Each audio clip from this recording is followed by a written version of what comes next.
I'm ready if you guys are. Hello, everybody. Welcome to our webinar on health information technology. I want to thank you for taking your time out this afternoon to learn more about this exciting program and this exciting field.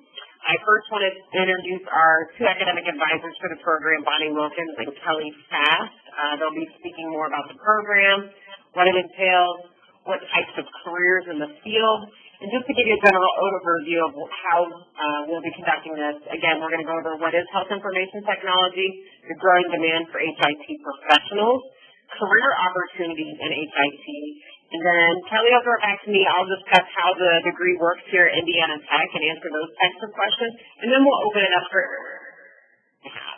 So we encourage you if you're driving or wherever you are to mute your phones just so you don't get any background noise. If you do have a question, go ahead and pop it in the chat section and we'll address as many questions as we can at the end. So with that, I will turn it over to Kelly Fast, our program director. Welcome to the webinar for HIT. I want to thank Nicole and the admissions team for getting us all together to talk about HIT. I love my work and I'm excited to share it with you. So we will move on in the presentation. This webinar will give students and prospective students a bigger view of what HIT is and how the program at Indiana Tech works. And if you have any questions, as Devon said, there will be an opportunity to get answers to questions time along at the end of the presentation. You can type your question into the chat box. A little bit more about what is health information technology. HIT workers are the behind-the-scenes keepers of healthcare data. They analyze the data, share the data where appropriate, and we're also the stewards of the data. They also are an important part of the revenue cycle in healthcare, and it's a professional career driven by a high degree of ethics. In 2009, the American Recovery and Reinvestment Act was passed, and this law gave healthcare the jumpstart needed to implement the electronic medical record, thus beginning a significant transformation in healthcare. You may have noticed your physician office within the last year or so offering you the opportunity to access a patient portal. Electronic medical records give everyone involved in healthcare an opportunity to participate in healthcare that hasn't been possible before in the same way. The goals are to create better patient safety, patient participation, and improve population health. As you can see, there are many organizations who need this type of work done. Traditionally, hospitals and physicians' offices have utilized workers in health information. This has been extended to include also third-party payers, such as insurance companies and government payers. Also, regulatory agencies are involved in health information with the standardization of healthcare electronic processes and terminologies. Other regulatory agencies are the Joint Commission for Private Hospitals and CMS, the Centers for Medicare and Medicaid Services, a government organization, is one of the largest healthcare payers. Healthcare companies who make devices such as hip replacements and pacemakers also require the types of skills that are unique to the health information professional. And as you can see, there's a great need for our field, and the next slides are about growth in the field. The Bureau of Labor has done some studies, and these are the projections that they've shared. So you can see, in 2012, we were at around 186,000 jobs, and within the next 10 years, that's expected to grow to 227,000. So we'll talk a little bit about specific careers in the HIT field, because I know you're all wondering now, what are the specific things that HIT professionals do? The credentialing specialist works with healthcare organizations and credentialing of physicians and nurses. The health information technician works directly with the medical record to ensure that everything required in the record is present. They might do scanning of documents into the record or evaluating the records for completeness. The patient care coordinator might work directly with a nurse care manager, helping the manager to look at data about patients and following the patient stay while hospitalized. A clinical data analyst would work closely manipulating data with software such as Excel and database queries to identify and report trends. Work in billing and claims would be helping the organization file the claims with payers and working with patients with their accounts to be sure deductibles and co-pays are correctly applied. A patient navigator is an emerging field in healthcare. Our assistant professor, Bonnie Wilkins, recently became a certified patient navigator. The patient navigator would help patients with access to healthcare, and they might also evaluate the patient's need to enroll in the Affordable Care Act. A medical office manager would help organize the medical office and manage workflows. A medical transcriptionist listens to audio recordings created by physicians and makes a written record of the recording. Coding is another field in HIT. The coder assigns a specific numbered code to patients' diagnoses and procedures.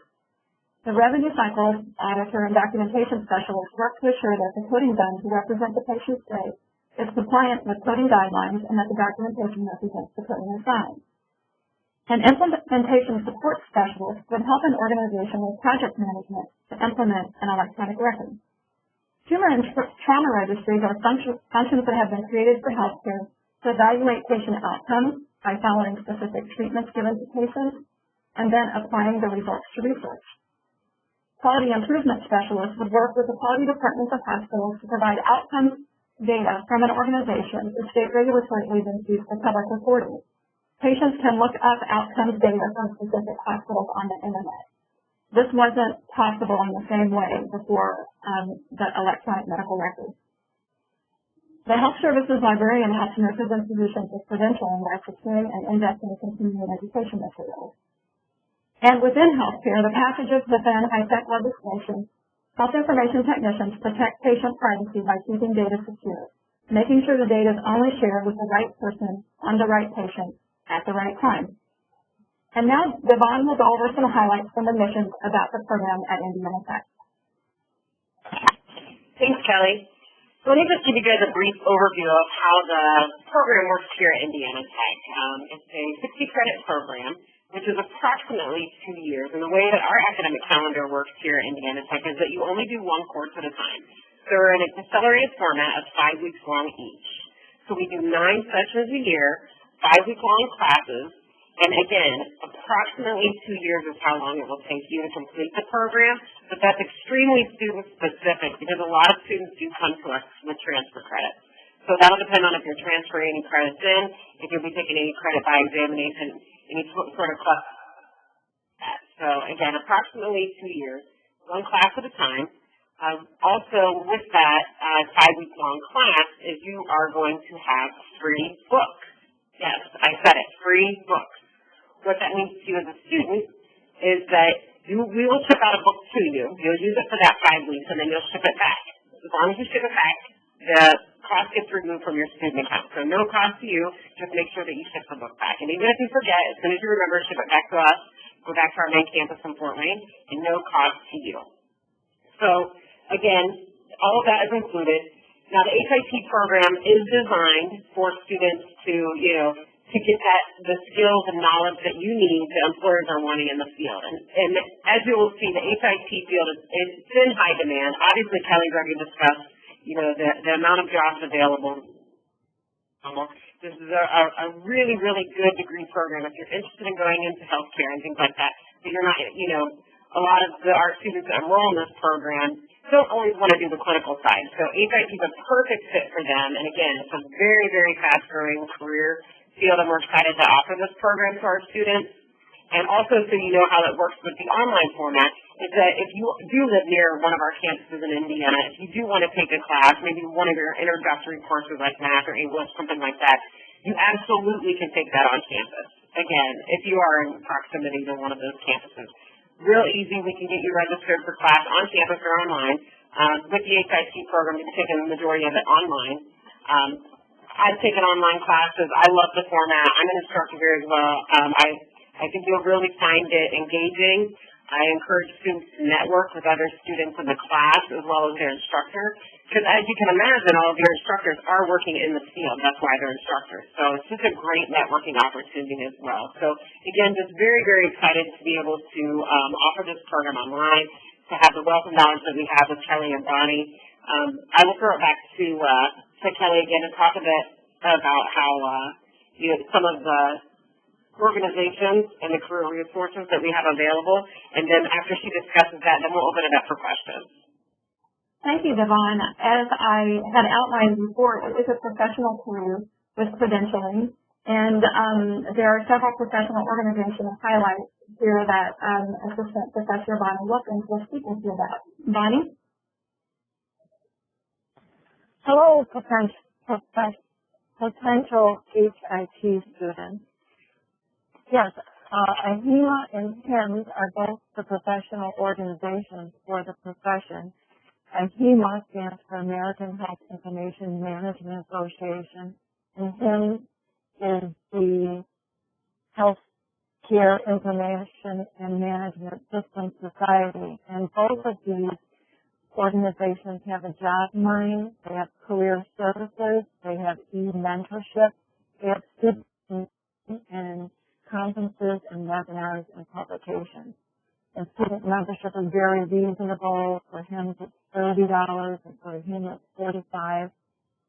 The HIcareers.com has a lot of resources for job hunters, especially student job hunters, and they have a career map and salary surveys that you can look at.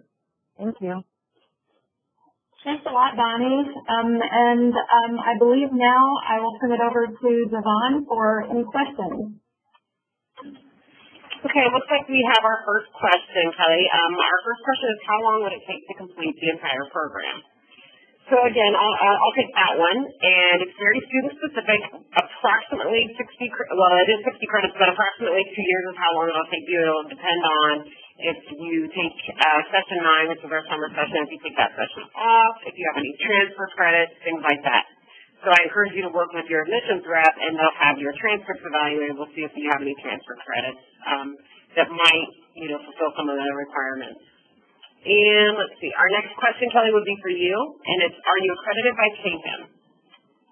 Currently, we are in candidacy status with CAHIM.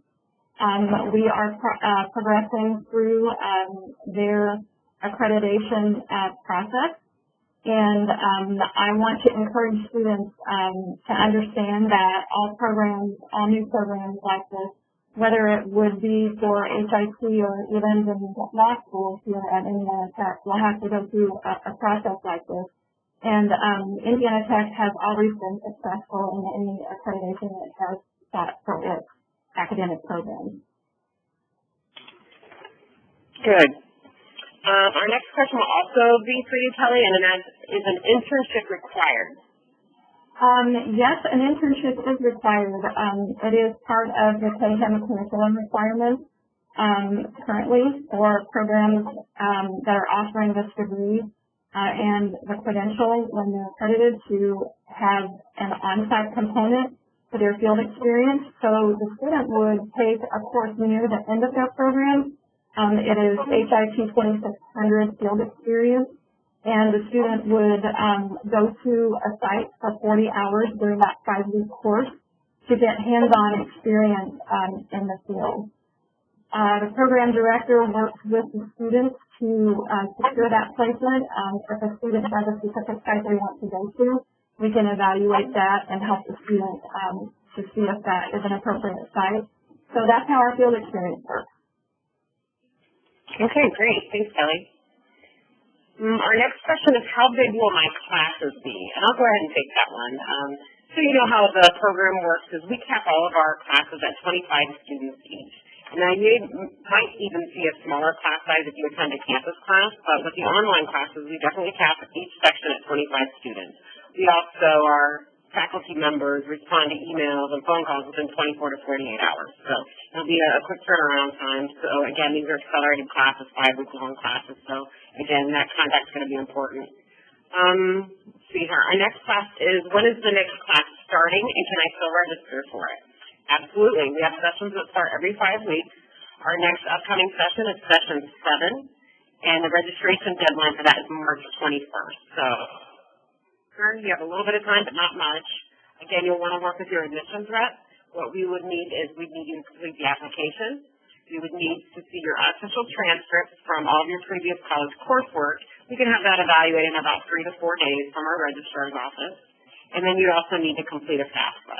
So again, that registration deadline is March 21st, and then our next session, session 8, the registration deadline is April 25th.